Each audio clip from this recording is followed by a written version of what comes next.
Good afternoon, everyone. How are we doing today? Good afternoon, Marlito. Hey, Maurice. How are you, Maurice? Fine, fine. Very good. Thank you. Good. Congratulations on your close. Thank you. Finally, I make one. And it was a good one. Yeah, good one. Yeah. Yes, I remember when we started. I was in Orlando when you called me on Sunday. Oh my God. So We had a sorry. long day, a long time walking through this transaction. Yeah. But good thing that it worked. Thank you for all your help. Thank you. Oh, man, my pleasure. My pleasure. That's what I'm here for. All right, guys. We are going to start it talking about some experience that happened last week. So we share things that is happening with other agents that will be good for us to be prepared for anything that comes. And then we're going to finish the addendums. There's two addendums left to talk about it. It's the 1031 exchange and FIRPTA. All right, so I have some agents that calls me and say, what is the strategy when you have a listing to get showing? Because sometimes you put a listing on the MLS and you got no showing request. And they call me and say, Linda, what do we do? So this is my conversation with the seller. When I put the listing on the MLS, we waited for the market to talk to us. And that's exactly the language that I use. And then they look at me and say, how will the market talk to you? So it's simple. If we have no showing requests, it means we are overpriced. And then you have to lower the price. And what is the time frame? The time frame is 3 weeks. You list a property on the MLS, and for 3 weeks, you have no one single showing request, you know it's overpriced. People doesn't even want to go see the property because if the price is too high, it's going to be hard to negotiate to the price that the buyer wants to get. And sometimes the seller doesn't understand that and they want to list the property for more money. And that's a conversation that we need to have with the seller from the beginning. And tell you one thing, I'd rather not taking a listing if I don't see motivation from the seller. If the seller is not really motivated to sell and he is asking much more than the price, the property is worth it, it's gonna hurt my reputation. How is it gonna hurt my reputation? Well, next time I go see a seller, I have a listing that is with me for 6 months, 1 year, and didn't sell. And people think that it didn't sell because I'm not good in what I'm doing, which is not true. If the property is overpriced, no matter what you do, it's not gonna sell. So I'd rather don't take the listing. There are some properties that they are asking too much money, and you look into the comparables. There are properties, let's use an example on an apartment. There are apartments on the same building that was renovated, that was sold for less than they listed, and their property is original 40 years old. So how a buyer is going to be motivated to purchase their property if recently, like a month, 2 months ago, a much better property was sold for less? So if you don't have any showing requests, sorry, let me mute my phone. Good. If you have no showing requests, it's because the price is too high. And then agents ask me for how long. We wait 3 weeks. If nothing happens, then we lower the price. And then we continue to lower the price until we start having requests. When you start having showing requests, meaning you reach the price. Now people need to come and see the property. We had a situation this week. That's the reason why I'm bringing this. And it was actually this week. It happened, I think it was on Tuesday. This agent called me and said, Orlando, I had 10 showings. Well, if we have showings, it's because the price is right. But we have no offers so far. 10 showings, no offers, and I have some feedback from the agents. Now they see problems in the property, either the property itself or the association. In this case, it was the association and the property. They come, they see the property, they don't like it, it needs too many repairs or updates, or the association fee is too high for what type of amenities or benefits that the association offers. So that's another point to lower the price. So there's two steps. Number one, you don't have any showings requests, then you lower the price to start getting showing requests. When you start showing the property and you got no offer, meaning people are not interested in the property, there's something in the property that they don't like it. So then you have to lower the price again to motivate buyers to purchase. And that's how we work with prices. But again, you have to do a very good interview with the seller to find his motivations. I believe I mentioned this a while ago. Many of you were not there. I went to a listing presentation. That was a long time ago. And the lady had a condominium, beautiful. She renovated, opened the kitchen. Everything was new, it was beautiful. It was recently done, maybe 3 years before the time we had the listing presentation.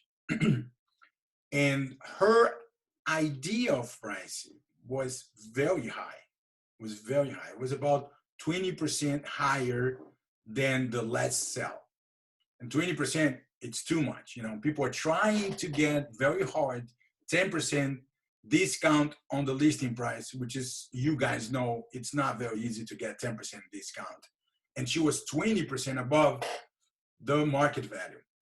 So what I did, I was starting to find her motivation. You know, first thing, we try to have like a normal conversation. I'm not there to do business. I'm there to know someone and see if I can help them in a way that they need it. Not putting business up front.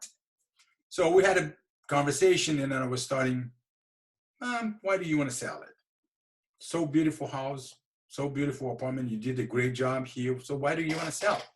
So, well, because my daughter lives in Illinois, and my grandkids are there, and they're growing, and I don't see them. And I want to be there so I can help my daughter raise her kids, and I want to be there to see them growing. That is a very good motivation. So getting at least 20% higher in that situation is not going to be too bad, because I can see the motivation. And I said, look, if you don't sell the property, because, you know, we were talking here and I showed you that the price is high, it's above the market value. If you can't sell the property, can you rent it? No, the builder does not allow rent. That's another great motivation, because if she wants to move to Illinois, and she does want to move now because the kids are growing, and you know, kids grow so fast. She's not going to wait 1 year, 2 years until she sells the property. And she cannot go now and rent the property until the property is sold. So that's a good motivation. 2 points of good motivation for the seller. Take the listing, and that's a good thing. If you don't see motivation, the guy says, if I don't sell for the listing price, I'm not selling. I leave the property there until I can get the price I wanted. You know it's not going to happen. All right? Good, guys. And again, if you have any questions, give me a call. Yesterday, I had my son-in-law here helping me. I'm renovating the apartment and getting to the end of it, finally. And he said, wow, man, your phone rings so much. I had to stop like every 2-3 minutes to answer the call. And that's what I'm here for. I'm here to assist you guys, help you, whatever questions, whatever situations you are that needs an assistant, and I'll be there to help you. Okay, you can call me anytime. Now, we're going to continue with the addendums. There's only 2 left. And the number 1 is the 1031 exchange. John is going to help us with this. I just wanted to share you an experience that I had in the past And I mentioned that to you at the end of the last meeting. I had a client from New York, and let me just start at saying, what is a 1031 exchange? What does that mean? You know that if you sell a property and you have capital gain, you need and you must pay income taxes over the capital gain. And she bought the property 19 years before she sold it for 150,000, and she spent 50,000 with renovation. It was a building with 3 apartments and 1 store. And 19 years later, she sold it for $1 million. So she had an $800,000 profit, capital gain, and she has to pay income taxes over the 800,000. So she wanted to sell that building so she could buy multifamily here in Florida, in Miami. And I was helping her with the process.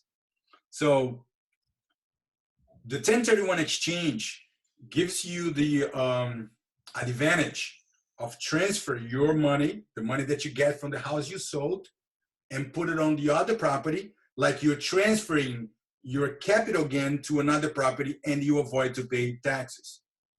Okay, but it has to be a like property. She had a multifamily there, and she was buying multifamily here. There is also something that's called boot. If she doesn't use all the money, then she's gonna have to pay taxes over the money that she didn't use it. So those are the things that are involved. And you need to have a 1031 exchange agent, meaning the seller cannot get the money and buy the other property. An agency has to be holding the money until they find the other property and close it, and then they will transfer the money. And if you find a client in that situation, it's very good because they don't have time to shop around with other agents, because they have a window of 180 days to find and close on the other property. That's the window. Once the window closed, they can't do it anymore. So, and this 180 days is divided in 2 steps. Number 1, the first 45 days is to identify the property, meaning find the property that you want and put a contract, 45 days. And then you have another 135 days to close. All right, John, all yours.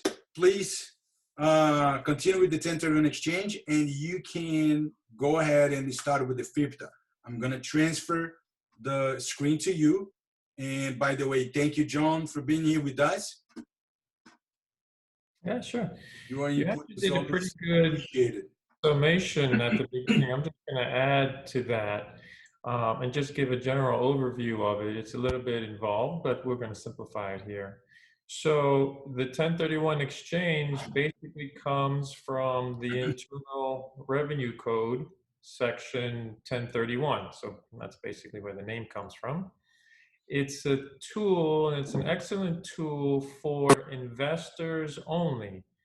This program cannot be used for homestead properties, so it has to be investment properties only.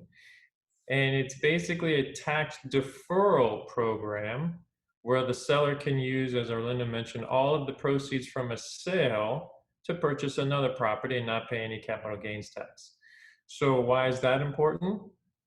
As Arlindo said in his example, someone sold and had a profit of $800,000. So depending on how long that asset was held, long-term capital gains tax, which is properties and assets held for more than a year, can either be taxed at 15 or 20% depending on the seller's income. Short-term capital gains rates for most assets, which is less than a year, is the ordinary income tax bracket of that seller, which can be 10, 20, or even 30%.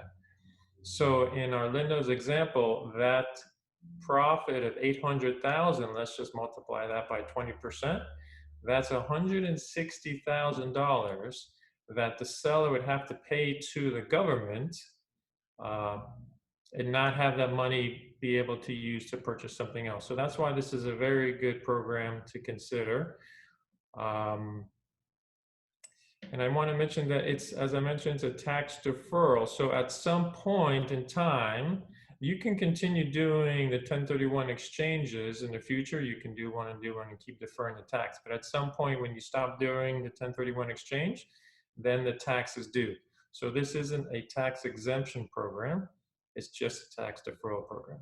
So as Arlindo mentioned, so why is that important to you guys? Well, basically, if you do sell a property, you have the opportunity of also being a realtor for an additional property.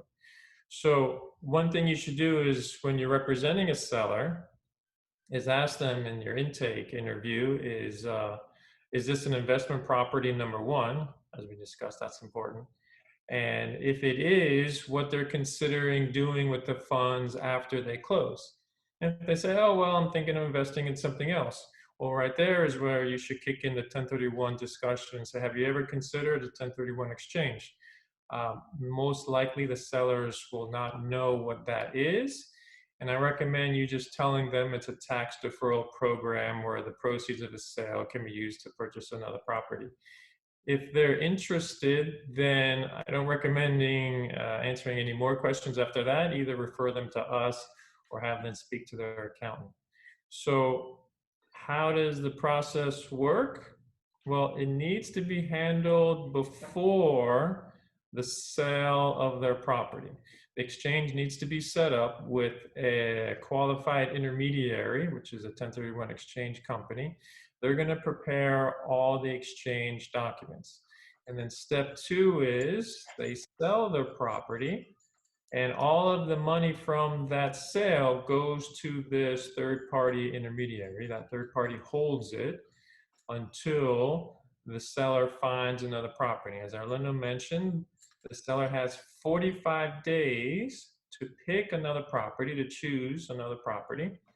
And during those 45 days, they can select up to 3 properties. It doesn't have to be one. You can pick 3, and then you can negotiate with those 3, and then eventually pick one of those 3. And then it's 180 days to close from the original closing date. So Arlindo mentioned it's 135 days after those 45 days to close. And basically what happens there is the money from the third-party intermediary gets sent to the title company on behalf of the buyer. If more money is needed, then the buyer can bring more money. If it's not all the money is used, as Arlindo mentioned, it's a boot, they get the remaining funds and then basically pay tax on the remaining funds.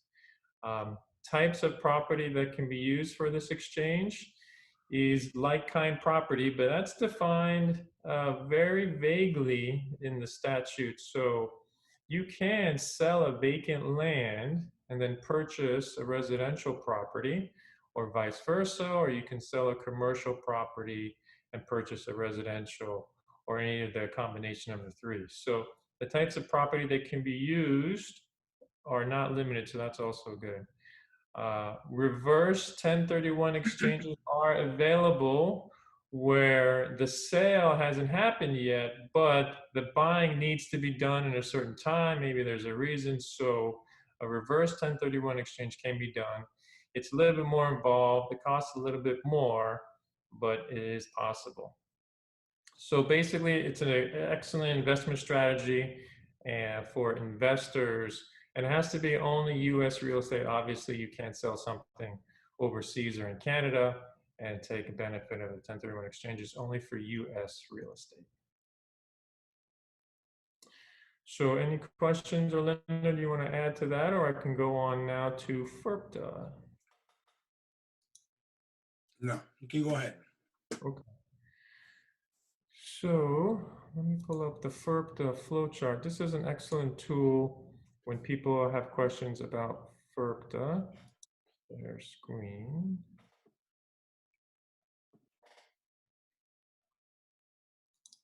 Okay. Do you see the flowchart? Yes. Okay.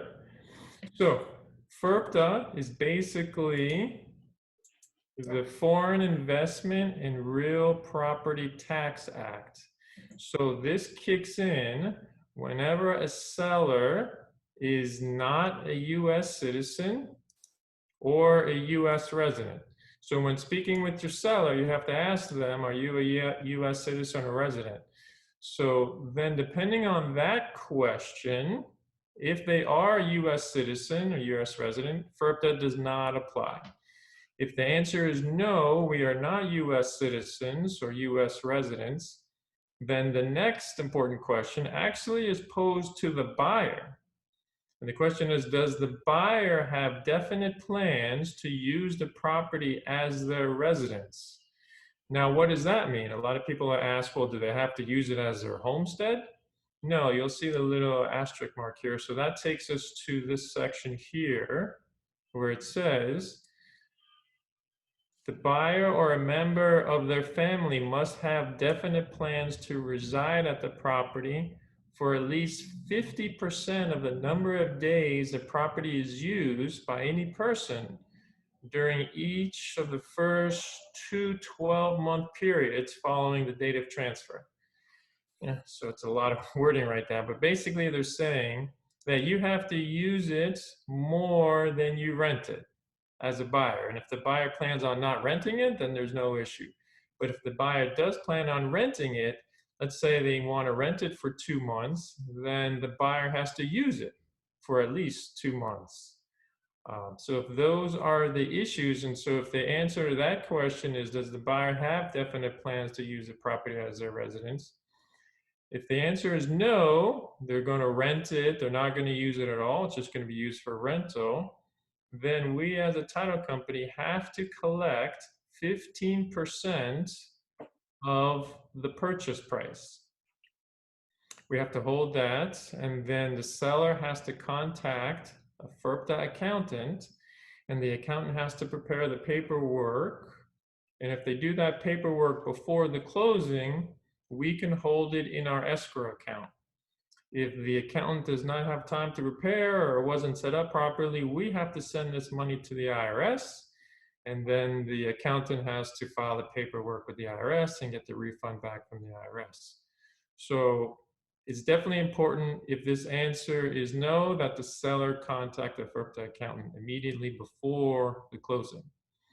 So now if the buyer says, yeah, I'm going to use it more than I rent it, then we have a couple scenarios here depending on the price. So if the answer is yes, and the question is, okay, what's the sale price? If the sale price is below $300,000, then there is zero FIRPTA withholding. So we don't have to hold any money. So if the buyer is going to use it and not rent it, and the sale price is below $300,000, there is an exemption and no money needs to be withheld. If the price is between $300,000 and $1 million, we have to withhold 10% of the purchase price at time of closing. And if it's more than $1 million, regardless of whether they're going to use it as a residence or not, 15% has to be withheld at time of closing.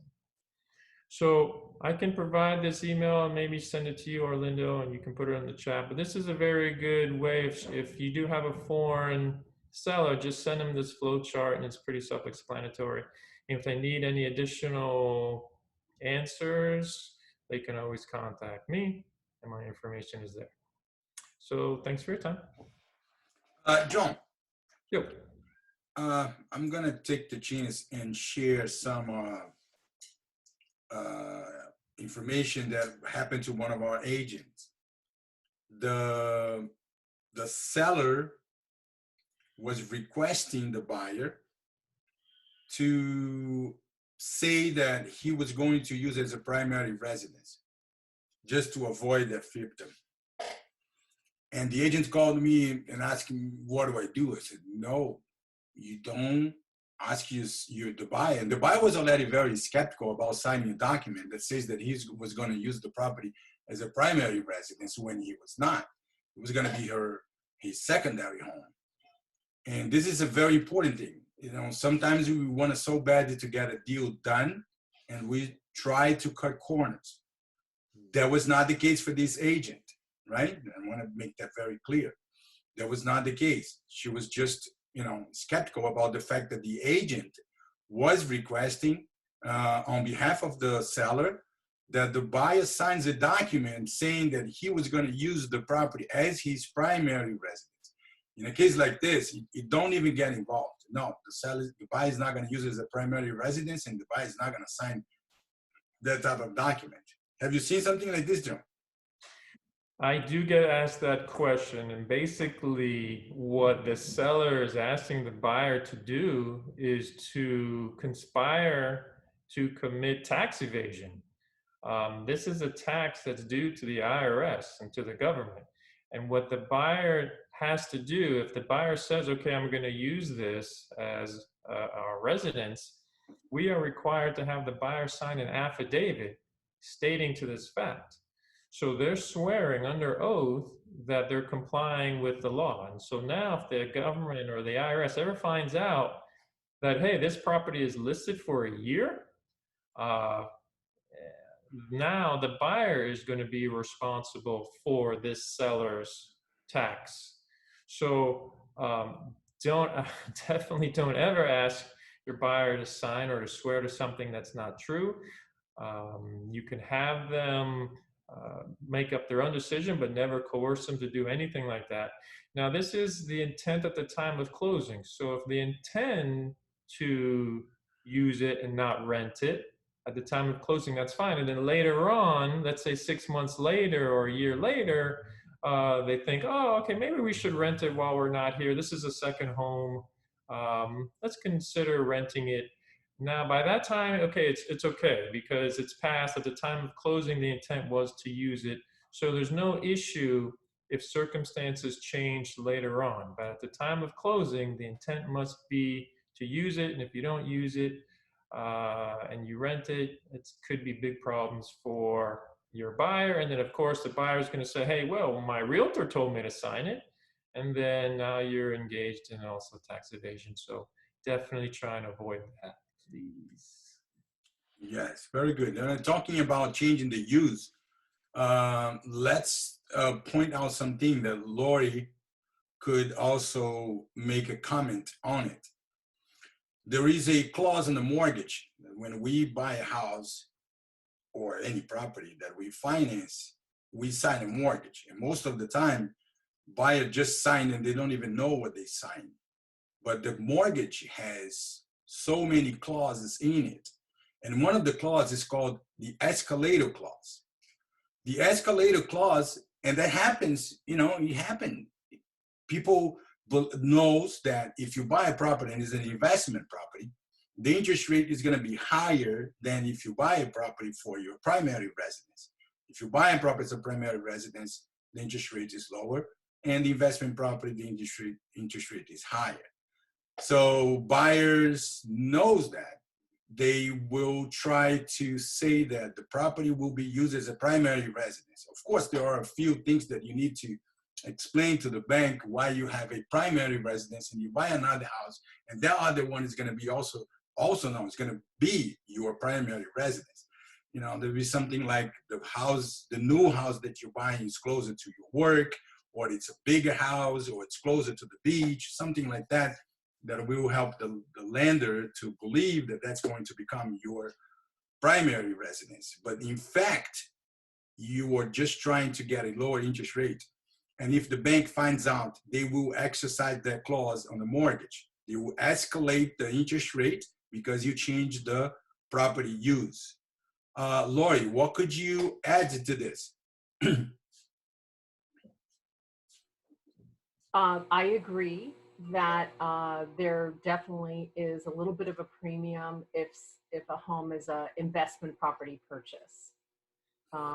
When they buy it as a primary or a second home, even a second home, it's the same pricing, believe it or not, as a primary home, so that's good. And if someone's buying a condo, for example, as a second home and they plan to rent it a good portion of the year, they're still going to get second home pricing.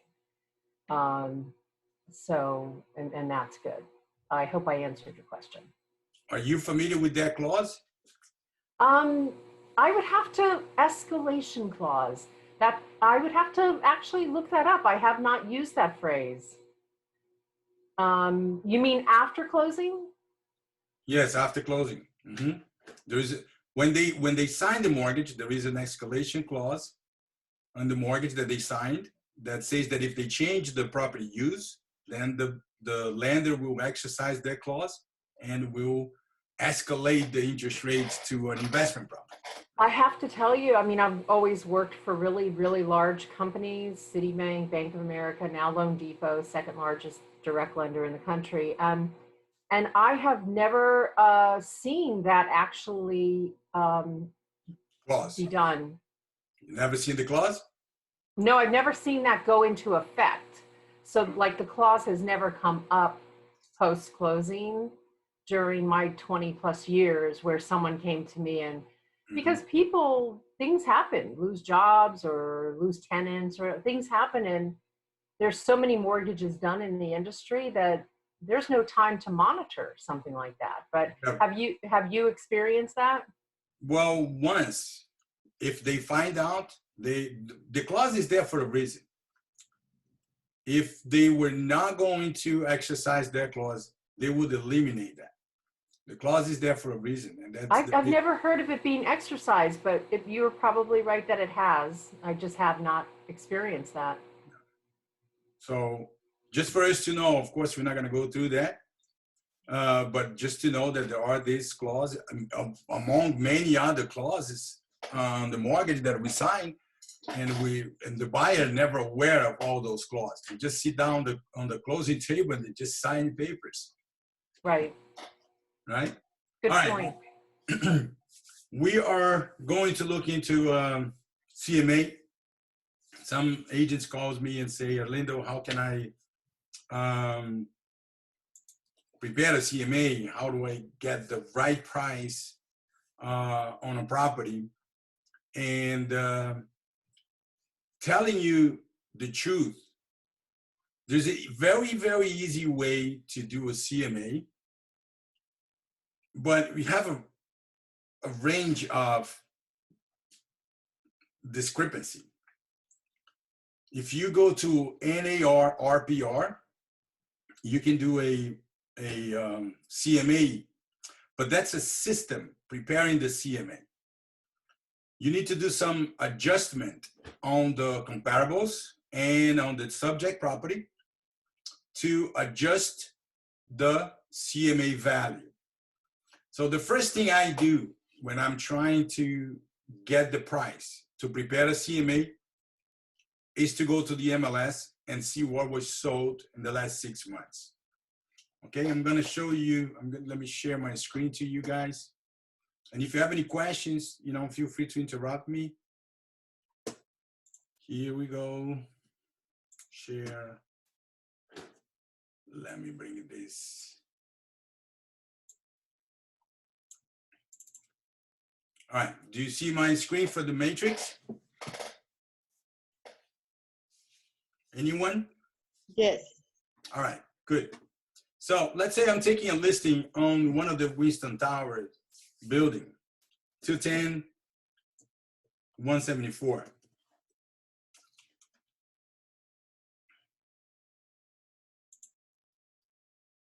Now, that's the 600 tower on the Winston Towers. As you can see, we have about 23 properties listed for sale in that building.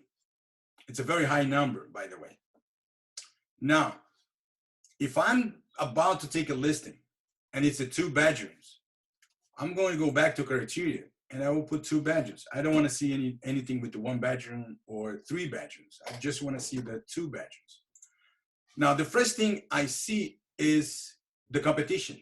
Who am I competing with? The least expensive property is $299, and the most expensive property is $719. But how close in terms of view, condition of the property, am I from this $299 or from the $719? I need to look into that. And also I'm going to include it here. I'm going to go back to my criteria and I'm going to look into the close itself for the last 6 months. So then I go back to results. Now I have 1, 2, 3, 4, 5, 6 closed sales. That goes from $325 all the way to $445,000. Now what I'm seeing is reality. When you go to NAR to do go to RPR to do your CMA, you're not looking into the reality. This is the reality. This is what was sold. And what was sold determined market value. Okay? Whatever was sold is the market value. So I have those properties here. Then I can come here, look into this one that was sold for $325, and then look into the pictures and see how it looks. Oh, we see this pretty much original. So there's no updates basically done in this apartment. So I'm gonna look into the one that I'm about to list and see if they made any adjustment or they didn't make any adjustment to see the proximity of the property condition. Now I know more or less what is the value for the property that I'm going to list. And that is gonna help my seller to pick a price number. And also, if I'm representing a buyer, the buyer is going to tell me, look, is this property worth it? Because you know that 90% of all real estate transactions today, they are financed. And if they are financed, the bank is going to order an appraisal. And even if the buyer is willing to pay overpriced on a property, the bank is not going to loan if the appraisal doesn't come to the sales price. If the appraisal comes below the sales price, then the bank is now going to lend based on the sales price. And some people are confused about the fact that the bank is not going to finance at all. No, that's not what it is.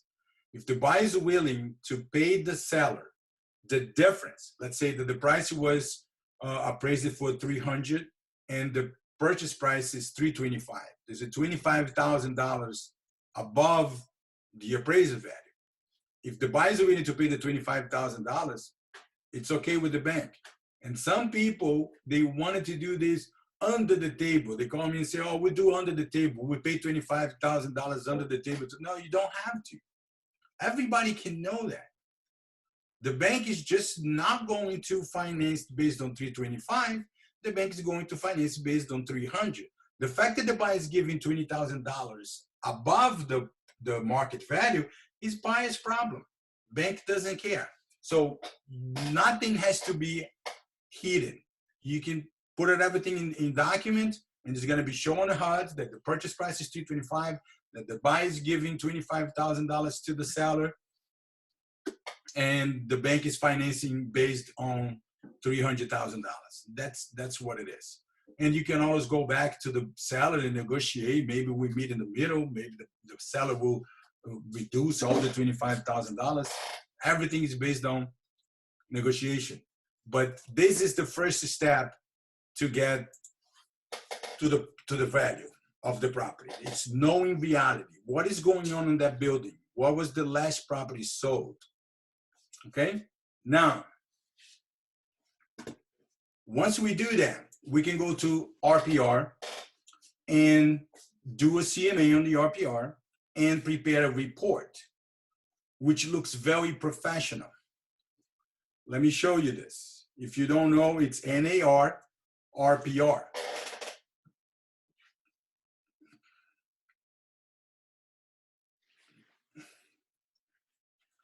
That's the website that I use to do my CMA.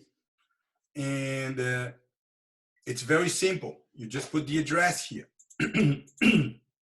Let's say I'm doing a CMA for 3819 Northeast 166 Street in North Miami Beach. Let's put 15. 3819, 1715.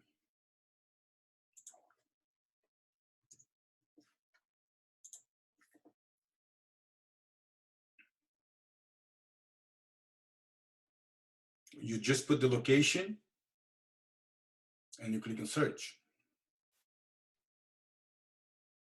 That it is. And show me the picture of the property and give me a value of $456,000. Now, what is particular about this property here? That's what I'm telling you. It's not just, oh, I got it, it's 455. Now I'm going to go here, create a report, and I'm going to send it to the seller, and the seller will know that the value of the property is around $456,000. No, there's something here that needs to be taken in consideration. Example, all this property here, it's a townhouse. There's 12 properties in this townhouse, and 2 of them, and they are on the water, right? They are on the canal, and 2 of them doesn't have a dock. 10 of them has a dock, and 2 of them doesn't have a dock. So does this property has a dock or not? This value here is based with the property with a dock or without a dock. That's why we have to make the adjustments before we throw a number. How about the condition of the property? Is this 456 based on property that was sold, they are in better condition or in a worse condition?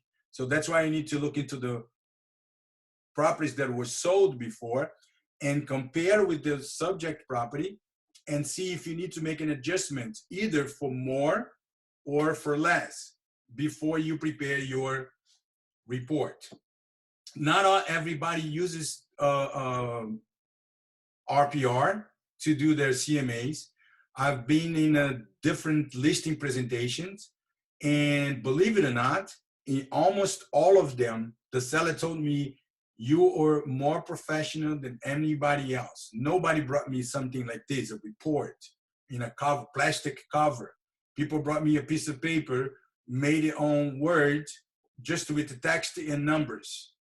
So I was showing them the activities of the neighborhood. That's all included on the report that is created by RPR.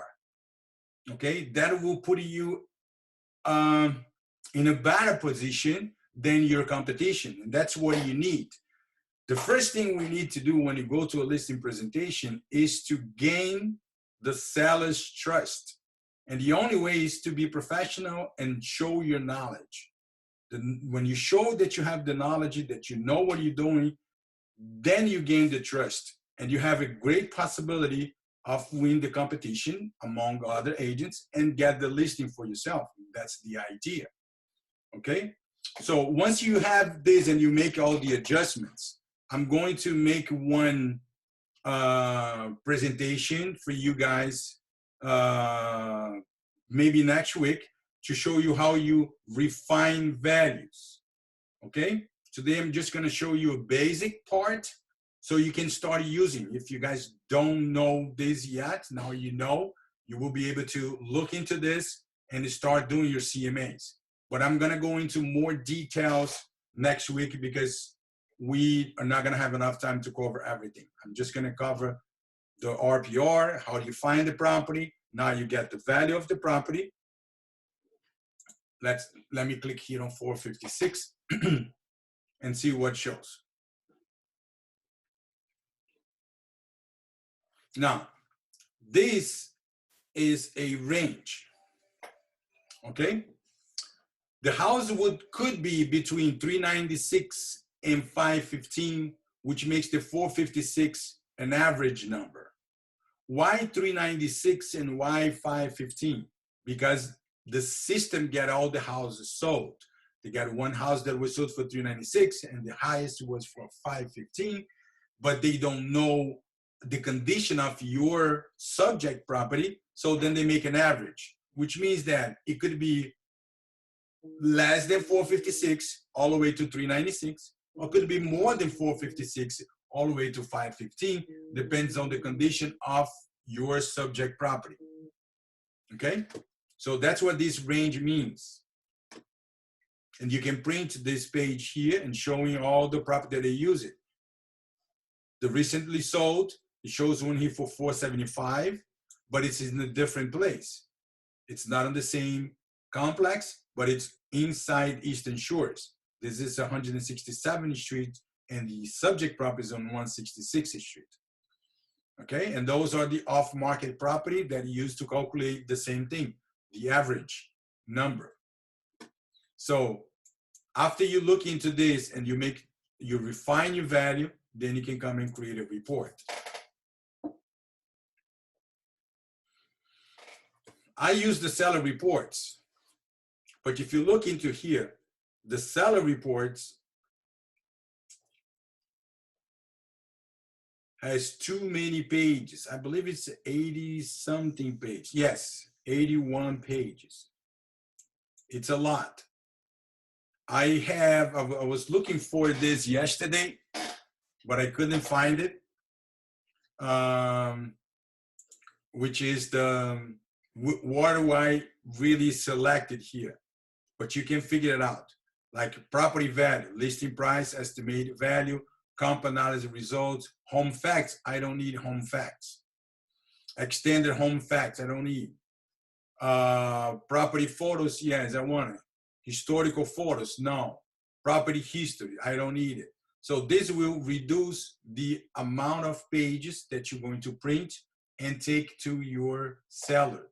So the idea is not to take too many papers because it will be too much. You know, take only the most important ones. Selecting recent market activities, okay. My comps, okay. Market healthy, market activities, okay. Sales and finance activities, no. Well, I'm going to get the active list is the pending and the recent sold. I don't want to distress the property. Pending, I don't want to also. I wanted the expired listing. Recommended price strategy, I don't want it. Seller procedures, no. And about RPR. So once you select what you want, you can create your report, run report. So let's look at it and see how is it going to look after we created the report. Guys, anybody has used the RPR before? Anyone in our group? No. No, you never use it? What do you think of it so far? Yes. It's wonderful. Yeah, it's a very good tool. You can, while you are trying to market the price of the property, and and the other one that is remodeling, and the other one that is not, then you can make a good decision. Because if you put the price too high, you are not gonna sell it. You're gonna be out of the market. Very good. Yeah, that's what it is. And Yeah. And this is a free service to us. If you are a member of Miami Realtors Association, you can use RPR. Just write down the website, the domain. It's NAR RPR. NAR is for National Association of Realtors, and RPR, I don't remember. And NARRPR.com. So once the report is done, it will tell me, it says here that's being generated. Once it's generated, a bell will sound, and then I will be able to look into the reports. I've been using this a lot, but not to base the value of my property. It's just to create a report that looks very professional, so I can take this report to the seller. What do I use to get the value is now the report is created. What I use it is the matrix. Now look at this. The address of the subject property, photo of the property, then it has my information, the company name, my the business phone, my cell phone, my photo. All of this you can, once you access your NARRPR, you can create your portfolio. Actually, no, profile. Your profile, and upload the photo. The logo, it's already there, okay? Because NAR knows that you are under one way, and we already upload the logo. So if you guys go there and try to create a report, the logo will be there. Your photo is not going to be there because that's something that you have to do yourself. Okay, now let's see how many pages we have in these reports. It's still a lot, 37 pages. The idea is to get about 10, 12 pages. So we need to cut some more informations there to make it short. You give them a lot of pages, they don't even know what to do with that. Now it tells me the current estimated value, because I didn't make any, I didn't refine the value. So I'm using exactly what it found. And shows me the picture of the house, if they have in the history, and it shows me a map. And now this is the subject property, and those are the active, meaning who you are competing with. Now, you see why I don't take much in consideration the value without refining the value, or choose different comps. This is a townhouse in Eastern Shores. And this is a building in Collins Avenue. Look at the value of the building, $1.6 million. So I can't use this as a comp for my subject property. So when I use refining value, I also will determine what are the comps that I'm gonna use. In Eastern Shore, as an example that I'm using now, there are many different types of townhouses, many townhouses. 167 has two sets of townhouses, on 167 also, all the way to 171. And this is one thing very important. When you farm into an area, you should know everything about the area. I was contacted by a buyer, and he said, Orlando, I'm very unsatisfied with the agent that I'm working with, because she doesn't know much about Eastern Shores. And then we were having a conversation, say, look, if you want an Eastern Shores and you want a condominium, you need to understand that most of the condominiums in Eastern Shore, they don't have reserves. And he was just listening. He didn't make any comments until I finished. And I told him, why is this information important? Because if the builder doesn't have reserves, majority of the lender will request 25% down. And that's the moment that they start making comments. Oh, Orlando, this is a very important information, because I'm giving 10% down. I'm financing 90%. So that shows to that particular person that I know the area, and I would be able to help him to find what he was looking for. And I even gave him this strategy. Look, there is 2 strategies that you can do to still purchase a condominium in Eastern Shores. Number 1 is find a condominium that does have a reserves. Or you can talk to your loan originator and tell your loan originator to structure the deal 75-15. Instead of taking one loan 90%, you're taking one loan of 75 and a second loan as 15%.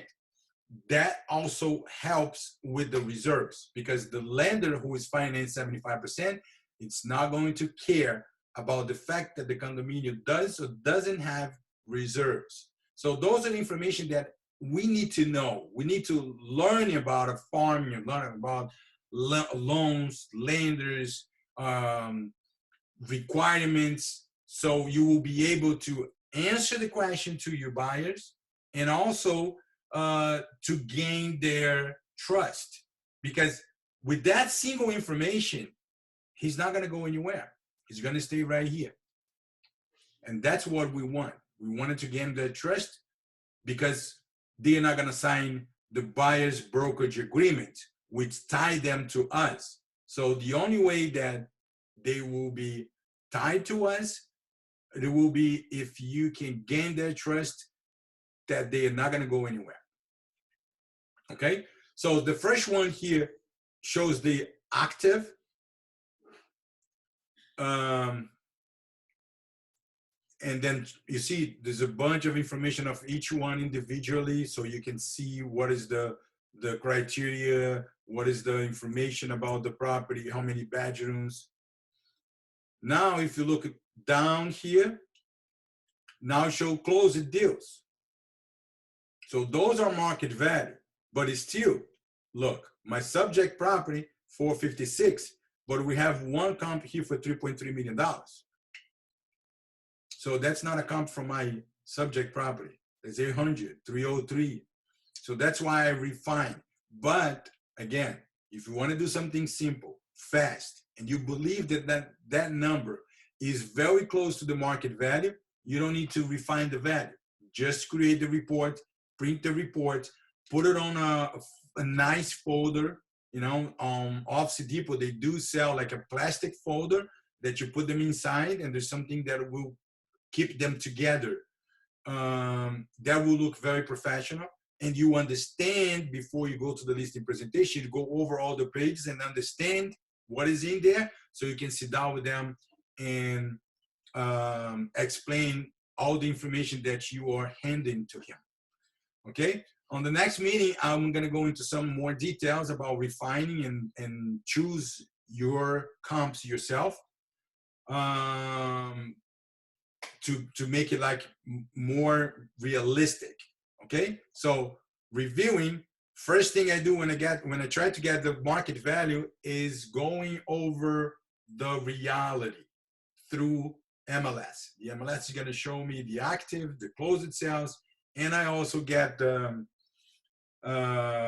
expired listings.